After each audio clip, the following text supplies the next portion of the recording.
Quero então saudar a amada igreja com a paz do Senhor. E aqueles que ainda podem estar de pé, vamos ficar em pé. Vamos abrir as nossas Bíblias no livro de Josué, capítulo 24, a partir do versículo 14.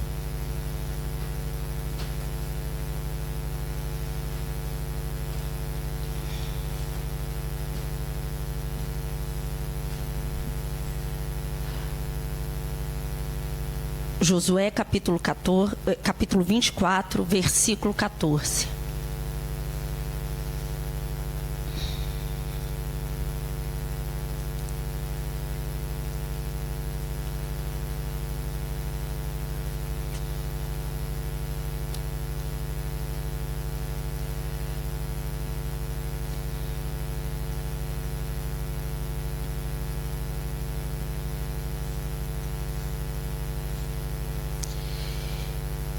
Diz então assim a palavra do Senhor: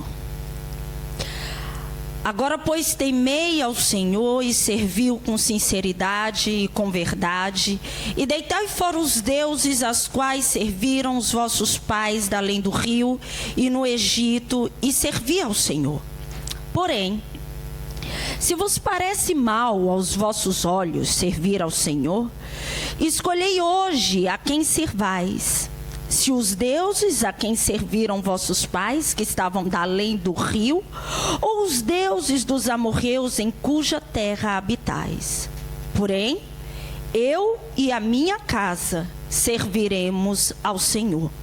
Então respondeu o povo e disse: nunca nos aconteça que deixemos ao Senhor para servirmos a outros deuses. Porque o Senhor é o nosso Deus. Ele é o que nos fez subir, a nós e a nossos pais, da terra do Egito, da casa da servidão. E o que tem feito estes grandes sinais aos nossos olhos, e nos guardou por todo o caminho que andamos, e entre todos os povos pelo meio dos quais passamos. E o Senhor expeliu de diante de nós a todas estas gentes, até o amorreu, morador da terra. Também nós serviremos ao Senhor, porquanto é nosso Deus. Então Josué disse ao povo: não podereis servir ao Senhor, porquanto é Deus santo e é Deus zeloso, que não perdoará a vossa transgressão nem os vossos pecados. Se deixardes ao Senhor e servirdes a deuses estranhos, então se tornará e vos fará mal e vos consumirá, depois de vos fazer bem. Então disse o povo a Josué: não, antes ao Senhor serviremos.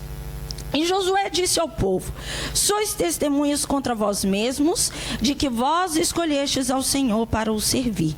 E disseram: somos testemunhas. Deitai, pois, agora fora os deuses estranhos que há no meio de vós, e inclinai o vosso coração ao Senhor Deus de Israel. E disse o povo a Josué: serviremos ao Senhor nosso Deus e obedeceremos a sua voz. Assim fez Josué concerto naquele dia com o povo, e lhe o pôs por estatuto e direito em Siquém.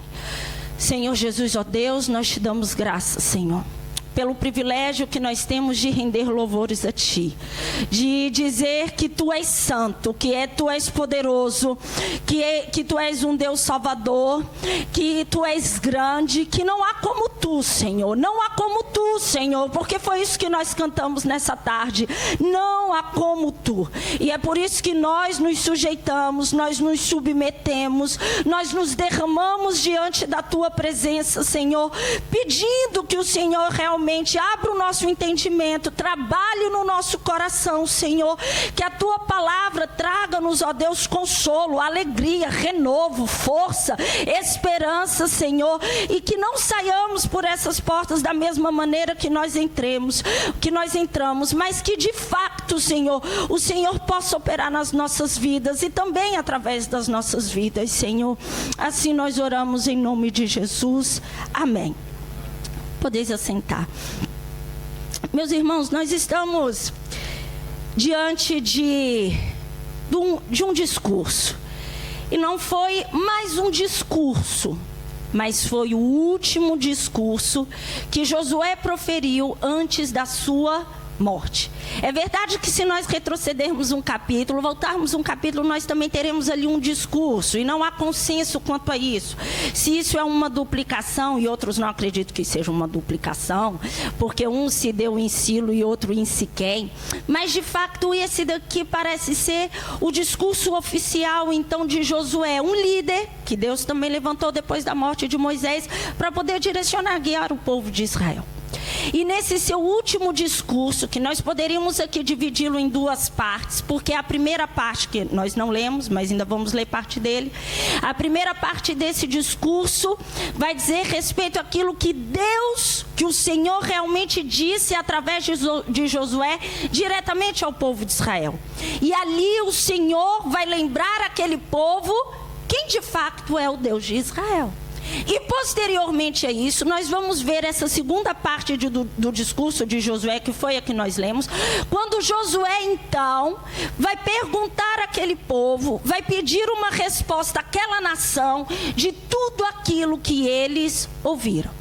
E nessa tarde eu quero meditar juntamente com os irmãos e também pensarmos qual seria o nosso último discurso. Se nós tivéssemos então a oportunidade de sabermos que esse seria o nosso último discurso, o que nós falaríamos? Sobre quem nós falaríamos? E do que testemunharíamos? Josué, então, o Senhor... Josué reúne aquele povo, conclama aquela nação, os seus líderes, os seus oficiais.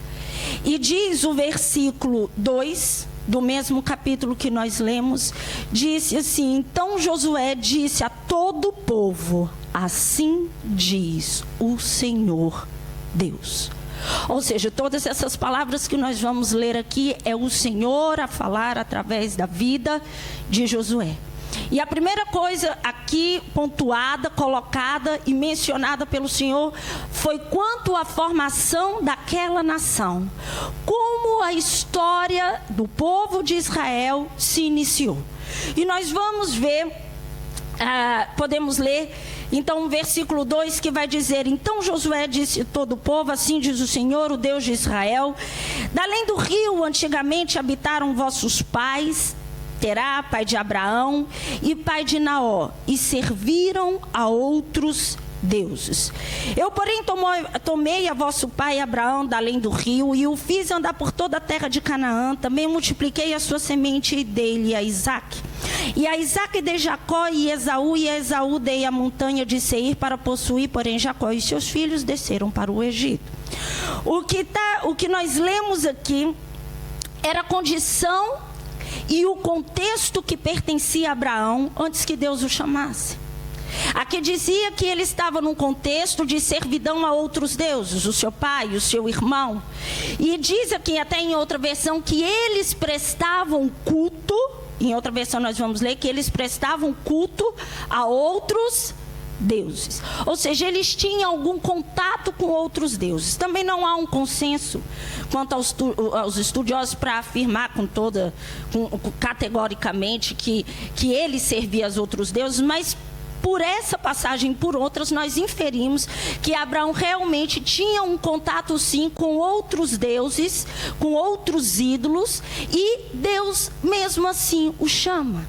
E nós vamos parar para pensar, e por que Deus chama alguém que estava então em um contexto como esse? Por que Deus chama alguém que aparentemente não tinha muita coisa boa para poder dar?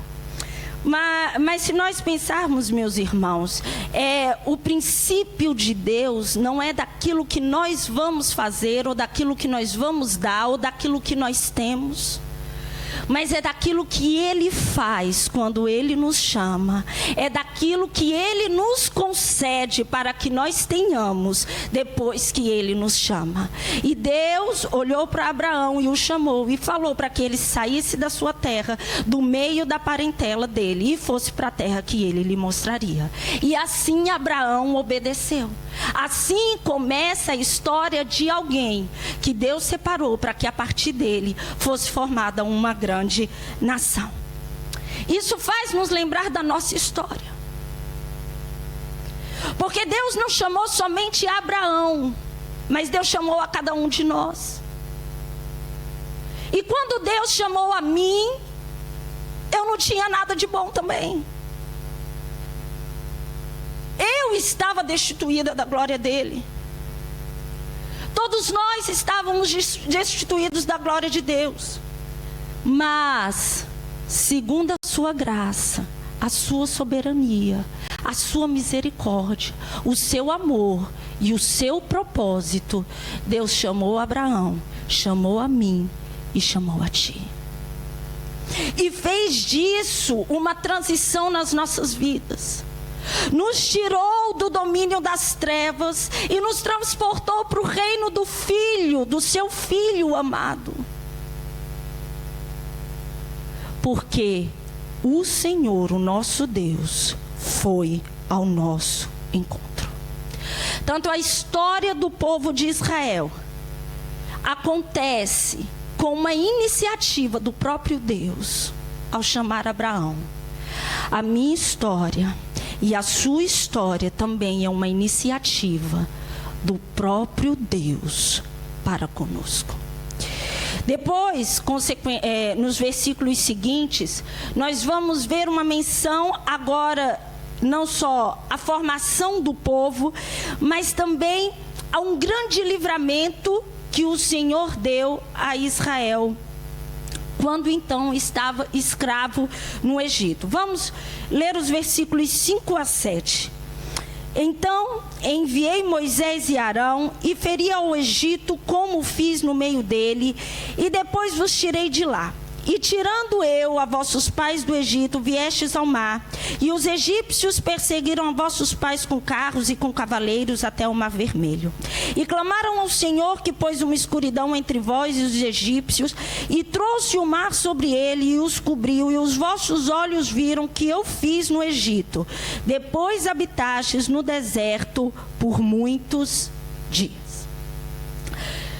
Se nós voltássemos ainda outros capítulos, a palavra do Senhor nos diz que o gemido daquele povo, a tristeza, a angústia, a dor do povo de Israel, quando subjugados ao Egito, escravos no Egito, subiu até o Senhor. Então o Senhor levanta Moisés, juntamente com Moisés e Arão, e ele, de forma milagrosa, liberta aquele povo da escravidão do Egito. Isso se dá por meio das 10 pragas, mas aqui nós também temos a menção do ápice, vamos dizer, desse milagre, que foi a abertura então do Mar Vermelho. Aquele povo vinha e de repente olharam para trás e viram os cavaleiros, os cavalos e todo aquele exército do Egito. E até pensaram que iam morrer. Mas o Senhor estava ali a intervir na história do povo dele. Então as águas são divididas, aquela nação atravessa, e quando eles olham para trás, os seus inimigos, como diz o relato que nós lemos, as águas os encobriram, ou seja, eles foram afogados, submergidos. E os inimigos que eles haviam visto, eles já não podiam ver mais, porque o Senhor foi quem salvou e libertou Israel da escravidão do Egito. Quanto a nós, a nossa salvação também foi um ato divino. E nós temos que pensar que isso acontece porque é o próprio Deus que entrega o seu Filho Jesus para morrer.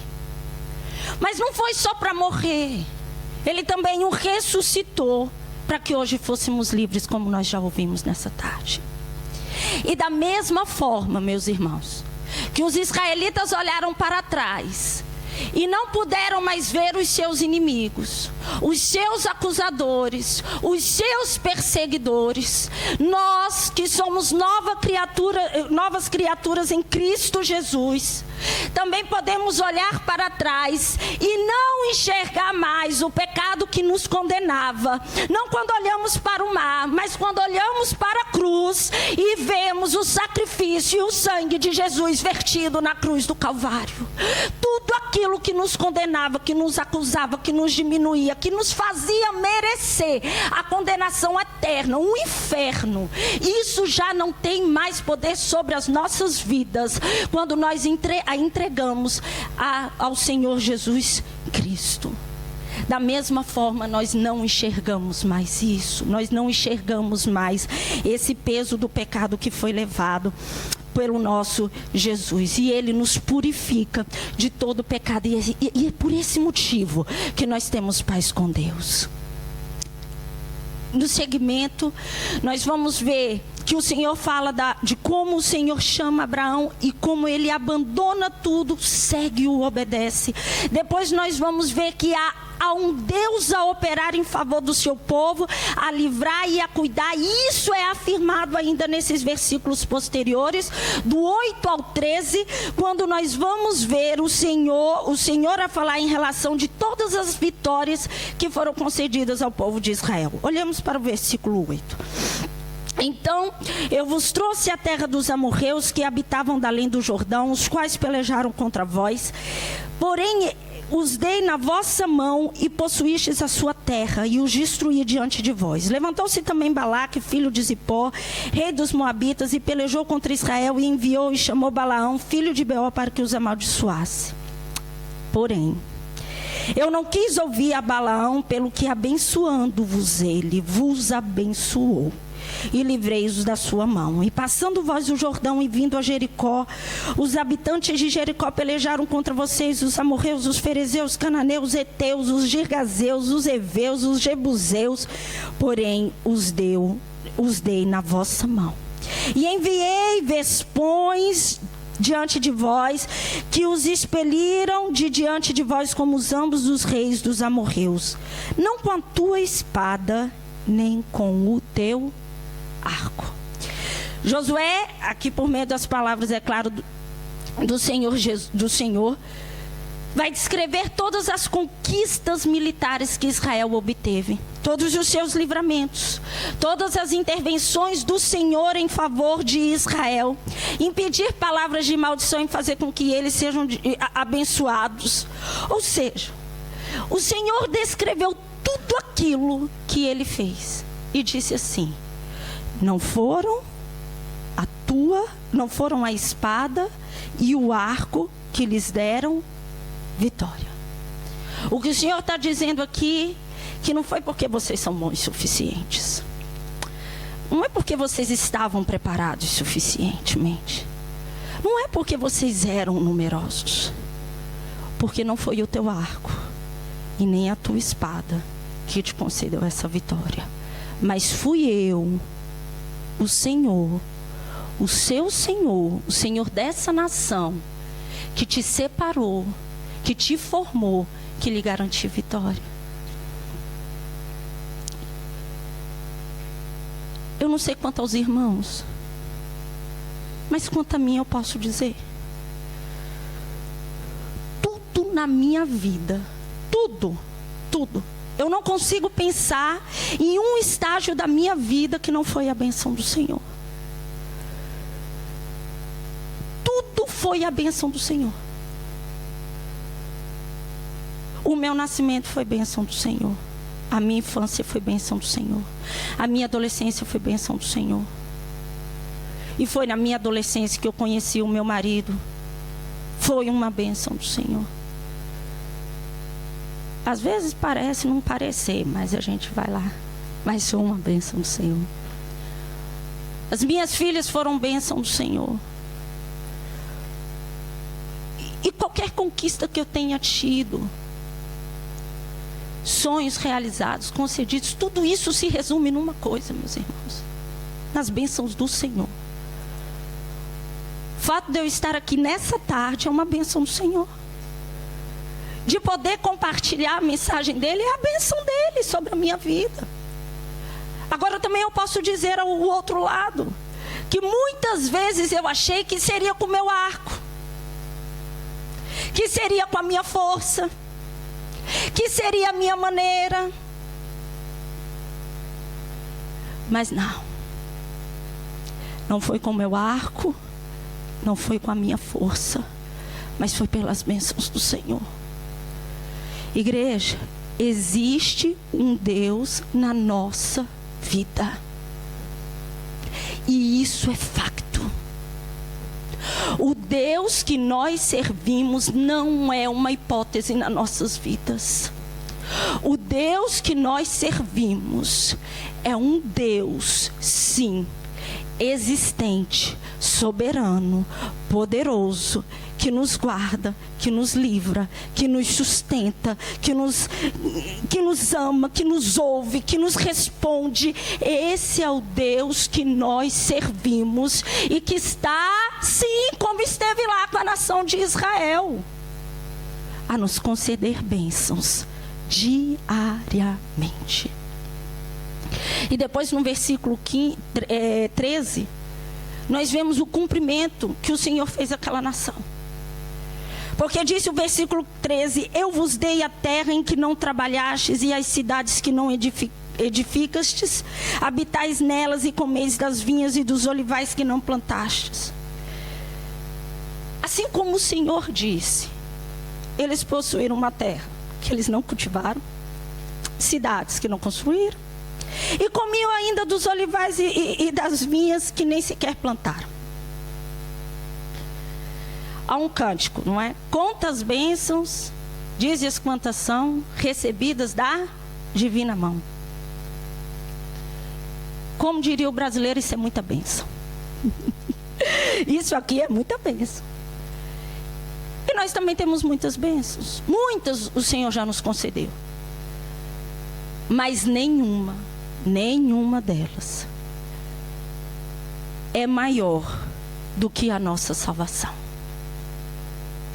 Nada do que nós desfrutemos é melhor do que saber que nós temos o nosso nome escrito no livro da vida. E a salvação é resultado de uma promessa também. De um cumprimento de uma promessa. Não foi só o povo de Israel que desfrutou do cumprimento da promessa de Deus, nós também desfrutamos. Isso foi desde o princípio, depois que Adão e Eva pecaram. O que nós lemos em Gênesis 3,15 é: porém inimizade entre ti e a mulher, e entre a tua semente e a sua semente, essa te ferirá a cabeça e tu lhe ferirás o calcanhar. Foi feita também a Abraão: e abençoarei os que te abençoarem, amaldiçoarei os que te abençoarem, e em ti serão benditas todas as famílias da terra. Como é que isso seria possível? E a história, a narrativa bíblica vai desenrolando. Nós poderíamos aqui mencionar muitos versículos. E os profetas também disseram.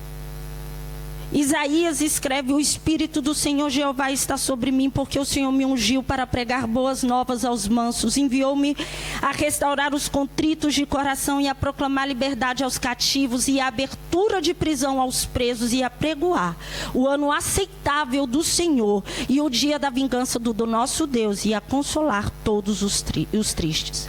No Evangelho segundo escreveu Lucas, nós lemos que Jesus leu justamente isso. Mas ele diz assim: hoje se cumpriu esta escritura em vossos ouvidos. E realmente isso foi cumprido na pessoa de Jesus. João vai escrever: ali estava a luz verdadeira que alumia todo homem que vem ao mundo. Estava no mundo e o mundo foi feito por ele, e o mundo não o conheceu. Veio para o que era seu, os seus não receberam, mas a todos quanto receberam, deu-lhes o poder de serem feitos filhos de Deus, aos que creem no seu nome, os quais não nasceram do sangue, nem da vontade da carne, nem da vontade do varão, mas de Deus. E o Verbo se fez carne e habitou entre nós, e vimos a sua glória como a glória do unigênito do Pai, cheio de graça e de verdade. O autor, a carta aos Hebreus, vai dizendo: havendo Deus antigamente falado muitas vezes e de muitas maneiras aos pais, pelos profetas, a nós falou nestes últimos dias pelo Filho, a quem constituiu o herdeiro de tudo, por quem fez também o mundo, o qual, sendo o resplendor da sua glória e a expressa imagem da sua pessoa, e sustentando todas as coisas pela palavra do seu poder, havendo feito por si mesmo a purificação dos nossos pecados, assentou-se à destra da majestade nas alturas. Depois Paulo, escrevendo aos Filipenses, vai dizer: de sorte que haja em vós o mesmo sentimento que também houve em Cristo Jesus, que sendo em forma de Deus não teve usurpação, ser igual a Deus, mas aniquilou-se a si mesmo, tomando forma de servo, fazendo semelhante-se aos homens, e achando na forma de homem, se humilhou-se a si mesmo, sendo obediente, e obediente até a morte, e morte de cruz. Pelo que também Deus exaltou soberanamente, e lhe deu um nome que é sobre todo nome, para que ao nome de Jesus se dobre todo o joelho dos que estão nos céus, na terra e debaixo da terra, e toda língua confesse que Jesus Cristo é o Senhor, para a glória de Deus Pai. Não termina aqui. Temos ainda uma promessa. Não se resume em vir, morrer, ressuscitar e salvar-nos e garantir-nos vida eterna. Ele diz que voltará. Esse mesmo Cristo voltará. E Paulo, escrevendo aos Tessalonicenses, vai dizer: porque o mesmo Senhor descerá do céu com alarido e com voz de arcanjo, e com a trombeta de Deus, e os que morreram em Cristo ressuscitarão primeiro. Depois nós, os que ficarmos vivos, seremos arrebatados juntamente com eles nas nuvens, a encontrar o Senhor nos ares, e assim estaremos sempre com o Senhor. Glória a Deus. Agora começa Josué. Chegamos no ponto da nossa leitura. Depois de Deus ter falado àquele povo tudo que ele fez em favor daquele povo, tudo, como os chamou, a maneira como Abraão era, o que ele era, onde ele estava, o que ele fez. Posteriormente, toda a peregrinação no Egito, tanto quando eles estiveram no Egito, depois a peregrinação no deserto, a maneira como Deus atuou na nação de Israel. Josué diz assim: agora, e agora? Essas não foram as palavras literais, que aqui é uma narrativa para já dizer agora, pois. Mas às vezes eu me pego a imaginar, e eu não sei assim como era Josué, não é? Mas assim, se fosse Gisele, eu ia dizer mais ou menos assim: e agora, pô? E aí, o que é que vocês vão fazer com isso? Vocês ouviram tudo sobre esse Deus, que resposta que vocês vão dar? Vamos lá, o que é que vocês têm a dizer? Eu acredito que Josué era mais manso. Não sei, né? Mas ele diz algo àquela nação. Ele diz assim: você sabe o que vocês devem fazer agora diante disso? Versículo 14. Agora, pois, temei ao Senhor e serviu com sinceridade, com verdade. Meus irmãos, Josué exige do povo uma resposta e um posicionamento.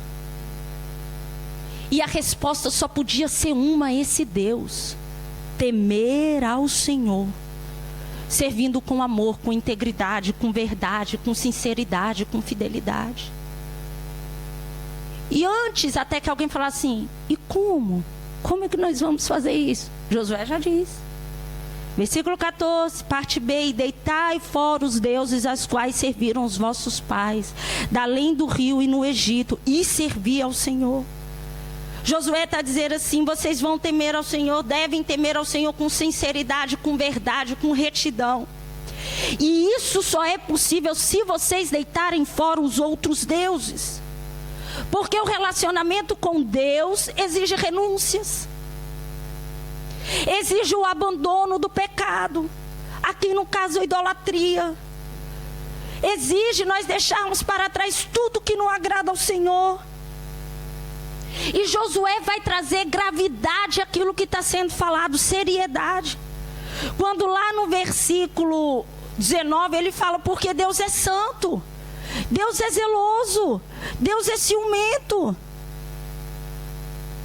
Ele é santo e chama uma nação para ser santa, separada. Ele é santo e chama uma igreja santa e separada, para fazer distinção nesse mundo. É disso que Josué está a falar. Ou seja, trata-se de viver uma vida à maneira de Deus, e não à maneira dos outros povos. O que Deus estava a falar para Israel era: Israel, se os outros povos fazem assim, e eu sou o vosso Deus, vocês não farão assim, vocês farão assim, porque eu sou o vosso Deus. Depois, tudo que nós manifestamos, concretizamos através do que pensamos, falamos, fazemos, respondemos, isso tem que ser uma reafirmação da nossa decisão por Cristo. Se um dia nós dissemos sim, tudo que nós fazemos tem que dizer realmente foi um sim. E é por isso que Josué, e nós lemos isso lá no versículo 24, já no final. Aliás, antes, no versículo 23. Deitai, pois, agora fora os deuses estranhos que há no meio de vós, e inclinai o vosso coração ao Senhor Deus de Israel. Israel, vocês estão a dizer sim, então façam isso de coração. Inclinai todo o seu coração, tudo que vocês têm, o ser integral ao serviço do Senhor. Mas o mais bonito é a resposta de Josué. Não o mais bonito querendo diminuir a grandeza das outras partes do texto, mas é admirável a maneira como Josué se posiciona. Josué não apenas exige uma resposta do povo, mas ele dá a sua própria resposta.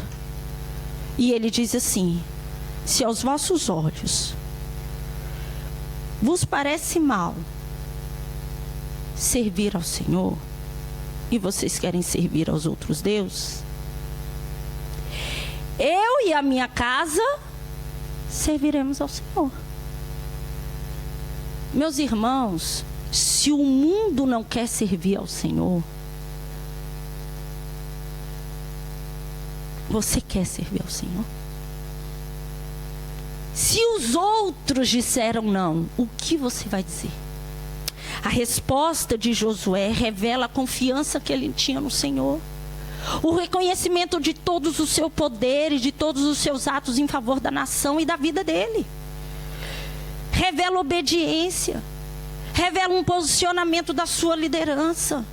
Muito tem na resposta de Josué. Agora, sabe o que o povo responde? O povo também respondeu sim. Claro que sim. Nós vamos servir ao Senhor. Mas infelizmente, na continuidade da leitura bíblica, no livro de Juízes, nós vamos ver que o povo, essa nação que disse sim, não perseverou nessa decisão, a ponto de chegar a ter uma geração que não conheceu o Senhor. Eles não foram constantes. Oficialmente, o Senhor era Senhor de Israel, mas na prática não era. E infelizmente, há muitos que declaram que oficialmente, não, eu sou filho de Deus, eu pertenço a Deus. Não, eu creio em Deus, mas que na prática não é nada disso. E no dia da provação, da angústia, da tentação, nós só somos capazes de vencê-la se de fato nós tivermos a nossa vida entregue e dirigida pelo Espírito Santo. Senão nós vamos falhar, como falhou o povo de Israel. E já terminando, muitos outros também já ouviram mensagens como essa, ou semelhantes a essa. Mas o que diz o autor, a carta dos Hebreus é: portanto, como diz o Espírito Santo, se ouvirdes hoje a sua voz, não endurecerás o vosso coração. não endureçais o vosso coração. Quando eu estava a meditar nessa passagem, eu lembrei-me de um cântico do Inário, eu não sei se há no vosso, mas que diz assim: ó, porque Jesus me ama. Eu não posso te explicar, mas a ti também te chama, pois deseja te salvar. Explicar por que Jesus me ama eu não consigo realmente. Começar pelo tamanho da criatura, já não tem muita coisa para dar, né?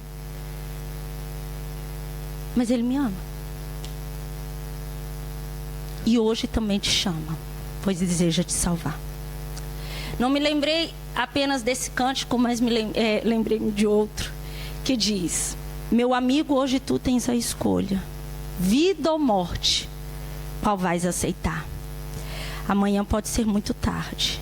Hoje Cristo te quer libertar. Irmãos, talvez já dissemos sim a essa mensagem, a essa verdade e a esse Deus. Então não recuemos os nossos corações. Não deixemos que o desânimo, as chateações, como minha mãe bem diz, as pequenas coisas da vida. Sabe quando você vai compartilhar com alguém algo que você acha que é muito grande, assim, que é o fim do mundo?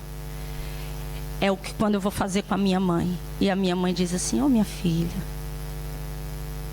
isso é tão pequeno, Gisele. Olha para o teu Deus, minha filha. Isso é tão pequenininho, Gisele. Isso são coisinhas da vida, minha filha.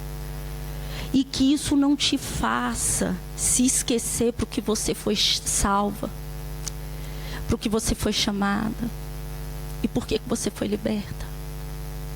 Então, meus irmãos, não vamos deixar essas coisas, essas chateações, a nossa lida diária, tirar o nosso foco daquilo que realmente nós fomos chamados. Olhemos para o Senhor, confiemos no Senhor, descansemos na sua promessa.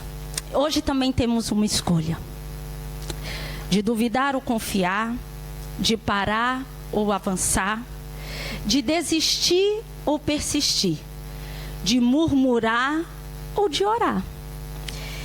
Mas como o povo de Israel ouviu quando Josué lhes disse, eu encerro hoje com as mesmas palavras: apeguem-se somente ao Senhor, o seu Deus, como fizeram até hoje.